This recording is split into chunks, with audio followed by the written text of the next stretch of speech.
بيان للرأي العام باسم حركة مؤتمر ستار قاطعة الحسكة وبفلسفة المرأة الحياة الحرية، نستذكر الذكرى السنوية الثالثة لاستشهاد الشهيدة مهسا جينا أميني، تضحياتها من أجل الحرية والحياة الكريمة بمقاومتها في رجلات إيران، من خلال إظهارها للعالم إرادة المرأة ضد جميع الانتهاكات والاستبداد التي تنكر وجود المرأة وتحاول على القضاء على فكر النضال والتحرر،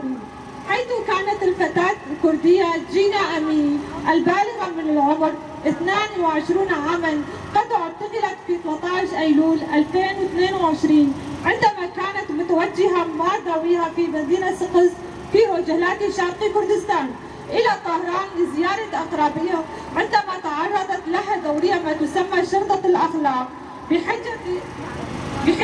إنها لم ترتدي الحجاب بشكل صحيح، وأخذتها إلى مركز احتجاز وزارة في طهران، وأثناء الاحتجاز تعرضت جينا للتعذيب والضرب المبرح، دخلت على أثرها في غيبوبة مدة 3 أيام، ثم فقدت حياتها في 16 أيلول 2022.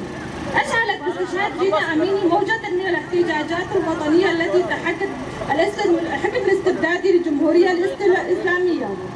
والكشف عن انتهاك حقوق الإنسان بما في ذلك الانتهاك المنهجي لحقوق المرأة، والهمت شعار قويا نجح في حركة النساء، وسرعان ما تردد صداه في جميع أنحاء العالم، ولا تزال النساء والأصوات المعارضة والمكونات مستهدفة في إيران. هناك العديد من حالات الاعتقالات والاعدامات الممارسة في إيران بحق النساء السياسيات اللواتي يناضلن من أجل الحياة الكريمة وإنشاء مجتمع ديمقراطي حر تسوده العدالة والمساواة. إننا كحركات نسائية في شمال شرق سوريا نطالب بوقف هذه الممارسات وإنهاء هذه الانتهاكات والاعتقالات والإفراج عن جميع المسجونات في سجون إيران خاصة، والناشطات السياسيات اللواتي لا يزال مصيرهن مجهول، ونطالب منظمات حقوق الإنسان بالتدخل السريع والفوري وانتهاء هذه الانتهاكات.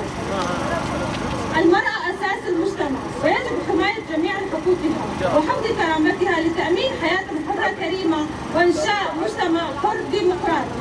المرأة حياة حرية، لا حياة بدون المرأة، تعيش المرأة الحرة، لا حياة بدون القائد.